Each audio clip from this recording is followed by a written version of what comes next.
பூஜ்யாய ராகவேந்திராய சத்யதர்மரதாய பஜதாம் கல்பவ்ருக்ஷாய நமதாம் காமதேனுவே. அனைத்து ராகவேந்திர சுவாமி பக்தர்களுக்கும் என்னுடைய பணிவான நமஸ்காரங்கள். மஜ்ஜை அப்படின்னா ஒரு இணைப்புகள் இருந்தது, இந்த எலும்புகளை இணைக்கக்கூடிய இடம் இது. அந்த மஜ்ஜையினால தான் இந்த மூவ்மெண்ட் நமக்கு கிடைக்குது. கை கால் அந்த ஜாயின்ஸ் எல்லாம் மூவ் பண்ணக்கிறதுக்கு அந்த மஜ்ஜைங்கிறது வேணும். அந்த மஜ்ஜை இல்லைன்னா ட்ரை ஆகி அந்த இடத்தை இயக்க முடியாமையே போயிடும். இந்த மஜ்ஜை அப்படிங்கிற சக்தியை நாம சாப்பிடக்கூடிய உணவிலிருந்து சிறிய 20% வெளியே எடுத்து எங்கெல்லாம் ஜாயின்ஸ் இருக்கோ அந்த இடத்துல மஜ்ஜையை உண்டு பண்ணக்கூடிய ஒரு விஷயத்தை ஸ்பிளிட் பண்ணி கொடுக்கக்கூடிய செயலை நீங்க செய்யறீங்களா அப்படின்னு ராயர் கேட்கிறார். இல்லை, இந்த செயலை நான் செய்யலைன்னா உன் தேகத்தை அசைக்க கூட முடியாது. நான் உள்ள இருந்து இந்த காரியத்தை செஞ்சிட்டு இருக்கேன். அதற்கு உண்டான தேவத்தையை நான் நியமிச்சு உன்னை ஏக்க வச்சிட்டு இருக்கேன். ஆனா மாற நீ என்ன செஞ்சிட்டு இருக்க? அந்த ஹேண்ட்பால் நான் இப்ப பெரிய ஆளு, பேட்மிண்டன் நான் விளையாண்டா என்ன மாதிரி விளையாடுறதுக்கு ஆள் இல்லை. கால் ரன்னிங் ரேஸ்ல நான் தான் ஃபர்ஸ்ட் பிரைஸ், எல்லாத்தையும் நான் முந்திடுவேன், நான் செய்வேன், நான் விளையாடுவேன், நான் சாதிச்சிடுவேன் சொல்றீங்க. இந்த மஜ்ஜை அப்படிங்கிற ஒரு விஷயத்தை இறைவன் உன்னுடைய தேகத்துல இருந்து உன்னுடைய சாப்பிடுற சாப்பாட்டுல இருந்து 20% கரெக்டா பிரிச்சு எடுத்து அந்த மஜ்ஜைக்கு அனுப்பலைன்னா உன்னுடைய தேகம் இயங்குமாங்கிற சிந்தனையை என்னைக்கு சிந்திக்க போறேன்? உன்னுடைய தேகத்தினுடைய வெயிட் அப்படின்னு சொல்லுவாங்க. இந்த தேகத்தை ஒருத்தர் தாங்கின்னு இருக்காரு, அது உனக்கு தெரியுமா? இந்த தேகத்தையே தாங்கக்கூடிய ஒரு ஆர்கான் இருக்கு. என்னது? உங்க முழுமையான தேகம் இந்த பூமியில நிக்கணும்னா எந்த ஒரு தேகம், எந்த ஒரு ஆர்கன், எந்த ஒரு பார்ட் இந்த தேகத்தை தாங்கின்னு இருக்கும்? சொல்லுங்க பார்க்கலாம். காலுனுடைய பெருவிரல். அந்த இடத்துல பார பிரித் அப்படிங்கிற தேவதா மூர்த்தி இருந்துண்டு சாக்ஷாத் பகவானுடைய ஒரு ரூபம் இந்த தேகத்தை தாங்கிட்டு இருக்கிறது தான் நீ நிக்கிற. இப்போ சும்மா உதாரணத்துக்காக ஒண்ணு சொன்னேன், சொல்லிட்டே இருந்தா தேகத்துல இருக்கிற ஒவ்வொரு அவயவும் சொல்ல வேண்டி வரும். கண்ணுல இருக்கக்கூடிய வாட்டர் லெவல்ல மெயின்டைன் பண்றது அவன். உங்க தேகத்தை அசைக்கக்கூடிய மஜ்ஜையை சாப்பிடுற உணவுல இருந்து பிரிச்சு கொடுக்கக்கூடியது அவன். இந்த தேகத்தை தாங்கி கொண்டிருக்கிறது சாக்ஷாத் பகவானுடைய ஒரு ரூபம். இது அத்தனையும் அவன் செஞ்செடுக்கும் பொழுது இந்த உலகத்துல நான் செஞ்சேன் அப்படின்னு சொல்லிட்டு திரியறையே வெக்கமா இல்லையா? ராயர் கேட்கிற கேள்வி. பகவத்கீதையில ஒரே ஒரு வார்த்தை எடுத்து ராகவேந்திர சுவாமிகள் அதை அணு அணுவா போஸ்ட்மார்ட்டம் செய்யறார். நவத்வாரே புரே தேகே என்கின்ற வார்த்தை கிருஷ்ணனுடையது. கீதா விவர்த்தியில அதை ஆராய்ச்சி பண்றார்.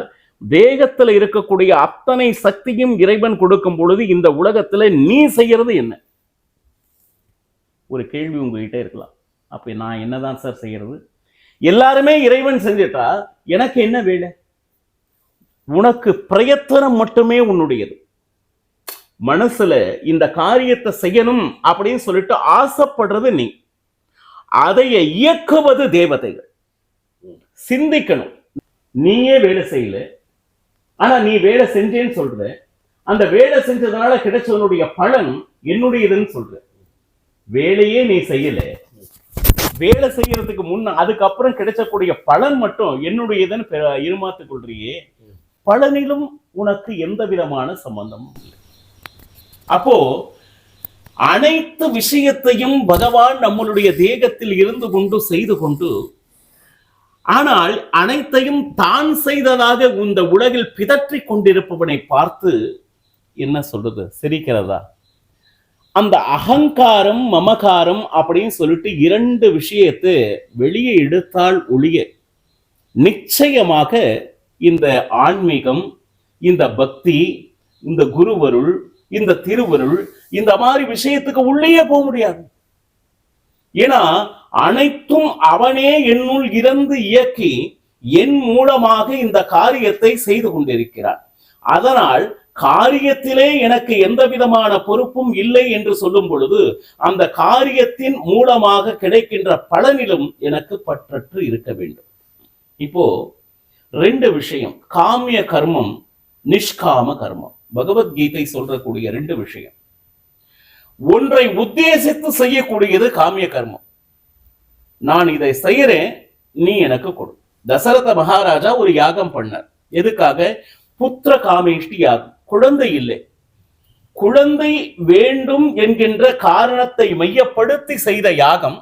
அந்த யாகத்தின் மூலமாக ஸ்ரீராமச்சந்திரமூர்த்தி அவதாரம் பண்ணார். இது காமிய கர்மத்திற்கு உதாரணம். நிஷ்காம கர்மம் அப்படின்னா நீங்க செஞ்சுட்டே இருக்கணும், பலனில் பற்றில்ல, அவர் என்ன கொடுக்கிறாரோ நான் அதை அக்செப்ட் பண்ணிக்கிறேன். இது வேண்டும். பிரகலாதனுடைய பிரார்த்தனையை மறுபடியும் ஞாபகப்படுத்து. இறைவன் எவ்வளவோ முறை வற்புறுத்தி கேட்டும் இது வேண்டும் அப்படிங்கிற வார்த்தை பிரகலாதனுடைய வாயிலிருந்து வரல. பாத்தீங்களா? கொஞ்சம் நினைச்சு பாருங்க. அப்போ இந்த சரித்திரத்தை கேட்கும் போது சுவாமி கிட்ட இதை வேணும் அப்படின்னு சொல்லிட்டு கேட்கிறான்னா அந்த சரித்திரத்தை சரியாக உள்வாங்கலேன்னு தானே அர்த்தம். ஆனா நம்மளுடைய சாமானிய மனிதர்கள் எல்லாருமே ஒவ்வொரு பிரார்த்தனையோடு தான் இறைவனையும் குருவையும் நாடுகிறோம். முதல்ல இதுல இருந்து வெளியே வர வேண்டும். எப்படி இருக்கணும் நம்மளுடைய விஷயம் அப்படின்னா, இறைவா நீ என்னை எப்படி வச்சிருக்கணும்னு நினைக்கிறியோ வை. இன்னைக்கு சந்தோஷமா இருக்கணுமா, நீ கொடுத்தது. இன்னைக்கு ஒரு துக்கத்தை அனுபவிக்கணுமா, அனுபவிக்கிறேன், அந்த சக்தியை நீ கொடுத்துரும். நீ மட்டும் என்னோடு இருந்தால் எப்பேற்பட்ட விஷயத்தையும் என்னால சமாளிச்சிட முடியும். இதையத்தானே எல்லாருமே ஆன்மீகவாதிகள், புராணங்கள், இதிகாசங்கள் நம்மை இந்த நிலையற்ற விஷயத்தில் இவ்வளவு மோகத்தை வைத்துக் கொண்டு ஒரு நாள் அது உன்னை விட்டு பிரியும் போது அந்த துக்கத்திலிருந்து உன்னால் வெளியே வர முடியலையே. எதற்காக ஓடிக்கொண்டிருக்கிறாய்? இந்த இடத்துல ரொம்ப அற்புதமான ஒரு விஷயம் என்ன அப்படின்னு கேட்டீங்கன்னா, எல்லாத்துக்குமே டைம் லிமிடேஷன்ஸ்னு ஒண்ணு இருக்கு. ஒரு செல்லுக்கு ரீசார்ஜ் பண்றேன், சரியா? 28 நாள் அப்படிங்கிறார். கரெக்டா 28வது நாள் 12 மணிக்கு பிடுங்கிடுறார். அதுக்கப்புறம் மறுபடியும் நீங்க ரீசார்ஜ் பண்ணாதான் அந்த செல்லை இயக்க முடியும். சரி தானே? சரி, சம்பாதிக்க தொடங்கினீங்க, ஓட ஆரம்பிச்சிட்டீங்க. எவ்வளவு நாள் ஓட போறீங்க? ஃபிக்ஸ். உங்க வாழ்க்கைக்கு எவ்வளவு பணம் வேணும்? ஃபிக்ஸ். என்ன ஆகுதுன்னா, ஒரு நிலை சேர சேர உன்னுடைய ஆசைகளை அடுக்கிக் கொண்டே போய் அந்த மரண நிமிஷம் முதல் நொடி வரை நான் ஓடிக்கொண்டே இருக்க வேண்டும், அந்த மயக்கத்திலிருந்து வெளியே வர முடியல அப்படிங்கிற நிலையில் தானே இன்னைக்கு காலம் ஓடிக்கொண்டிருக்கு. அப்போ என்னைக்கு இறைவனை பற்றியோ இந்த ஆத்ம உத்தாரத்தை பற்றியோ சிந்திக்க போகிறாய்? இதையெல்லாம் வெளியே வந்தவர் நம்ம மகான் ராகவேந்திர சுவாமிகளுடைய வைராக்கியம் பாருங்க. அனைத்து புண்ணியங்களையும் தன்னகத்தே வைத்துக் கொண்டு அதில் தான் சிறிதாவது வைத்துக் கொள்ள வேண்டும் என்கின்ற எண்ணம் குருமகானுக்கு இருக்கா? இது அத்தனையும் வாரி வாரி வாரி இந்த விஷயம், அந்த புண்ணியம் உங்ககிட்ட இருந்தா இந்த காரியத்தை நீங்க செய்வீங்களா? சொல்லுங்க பார்க்கலாம். அவர்கிட்ட இருக்கக்கூடிய புண்ணியத்தை நான் எந்த விதமான பிரயாசையும் இல்லாமல் சுலபமாக பெற்றுவிட முடியும் அப்படின்னு சொல்லிட்டு அவர்கிட்ட இருக்கிறதெல்லாம் வாங்கிட்டு வரீங்களே. அவர் கேட்கிற கேள்வி, எல்லாருமே என்கிட்ட இருக்கக்கூடிய புண்ணியத்தை வாங்கத்தான் வராங்க, என்ன வேணும் அப்படின்னு கேட்கறதுக்கு யாருமே இல்லை. நான் வீடு கொடுப்பேன், நான் குழந்தையை அருளுவேன், கல்யாணத்தை செய்து வைப்பேன், கஷ்ட நட்டங்களை தீர்ப்பேன் அப்படிங்கிற ஒரு காரணத்தை மையமாக வச்சு இன்னைக்கு நிறைய கூட்டம். நான் என்ன நினைக்கிறேன் அப்படின்னு கேட்டிங்கன்னா, இப்போ மனசில் அவள் ஆசை இதுதான். முதல்ல இந்த ஆசையை திருப்தி ஆகட்டும், அதற்கு பிறகு அவனுக்கு ஞானத்தை கொடுக்கலாம். ஏன்னா எடுத்த உடனே ஞானத்தை கொடுத்து மோட்சத்துக்கு வா அப்படின்னு சொன்னா அவன் மனநிலை சரியா இருக்காது. இப்ப அவனுடைய மன ஓட்டம் எல்லாம் அந்த குறுகிய வட்டம் என்கின்ற கல்யாணம், குழந்தை, வீடு, வாசல் இதுலதான் இருக்கு. அந்த குழந்தைக்கு இப்ப மிட்டாய் வேணும், வாங்கிக்க அப்படின்னு சொல்லிட்டு நீங்க கேட்கின்ற சின்ன சின்ன பிரார்த்தனைகளை அவர் பெரிய அளவுக்கு எடுத்துக்காம இந்த வாங்கிக்கும் அப்படின்னு கொடுத்துட்டு இருக்கார். ஆரம்பத்துல பிரார்த்தனை செய்வது தவறில்லை பக்தர்களே. ஆனா அவர்கிட்ட இருக்கிறத கேட்டுட்டே இருந்தோம்னா நாம என்னைக்கு தான் அந்த ஞானத்தை பெறுறது? சொல்லுங்க பார்க்கலாம்.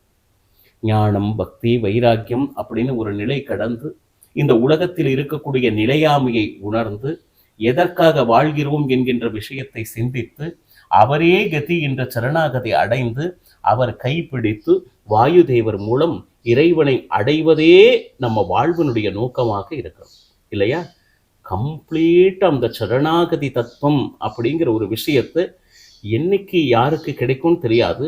அதற்கு உண்டான அந்த பிரயாணத்தை தயவு செய்து இன்றே தொடங்கி விடுங்கள் பக்தர்களே.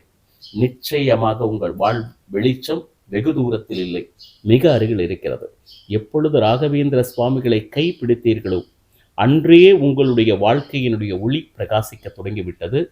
அத்தனை பேரும் அந்த மோட்சம்னா என்ன, முக்தினா என்ன, எல்லாருக்குமே ஒரு கேள்வி. நமக்கு பிடிச்சதெல்லாம் நாம என்ன வேணுமோ அதையெல்லாம் ராகவேந்திர சுவாமிகளுக்கு கொடுத்துட்டு இருக்கோம்.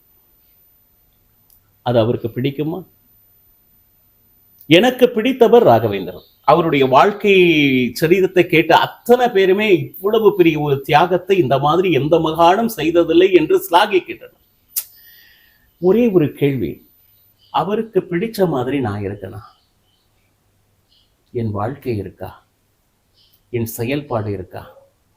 அவர் தேவதா மூர்த்தி, அவருடைய விஷயம் அளவுக்கு இருக்காது. ஆனா சரிதத்தை கேட்கின்ற ஒவ்வொரு பக்தனும் கூடுமானவரை அதில் இருக்கக்கூடிய நல்ல விஷயங்களை எடுத்து அதில் ஒரு 10% தன்னுடைய வாழ்க்கையில் நிச்சயமாக அதை தெரிந்து கொண்டு அறிந்து கொண்டு திருந்தினால் அவருக்கு பிடிக்கும். பொய் பேசாம, களவாடாம, உள்ள சுத்தியோடு, மற்றவளுக்கு கெடுதல் நினைக்காம, நல்ல உள்ளத்தோடு நீங்க வாழத் தொடங்கினாலே ராகவேந்திர சுவாமிகளுக்கு பிடிக்கும். இன்னும் இந்த நிலையற்ற உலகில் இருந்து கொண்டு பொருள் மேல் மோகம் கொண்டு நிறைய விரோதத்தை வளர்த்து கொண்டு தவறான சேர்க்கையினால் இப்படியெல்லாம் போயிட்டு இருந்துச்சுன்னா, ஆனா பேருக்கு மட்டும் ராகவேந்திர சுவாமியினுடைய பக்தன் என்று சொன்னால் நீங்கள் அவரை விட்டு தூர சென்று கொண்டிருக்கிறீர்கள் என்றுதானே அர்த்தம். அப்போ அவருக்கு பிடிக்கிறதுக்கு நம்ம வாழ்க்கையை எப்படியெல்லாம் நம்மளை மாத்திக்கணும் அப்படிங்கிறத சிந்திப்போமா? சர்வம் ஸ்ரீ கிருஷ்ணார்ப்பணமஸ்து. ஹரே ஸ்ரீனிவாசன்.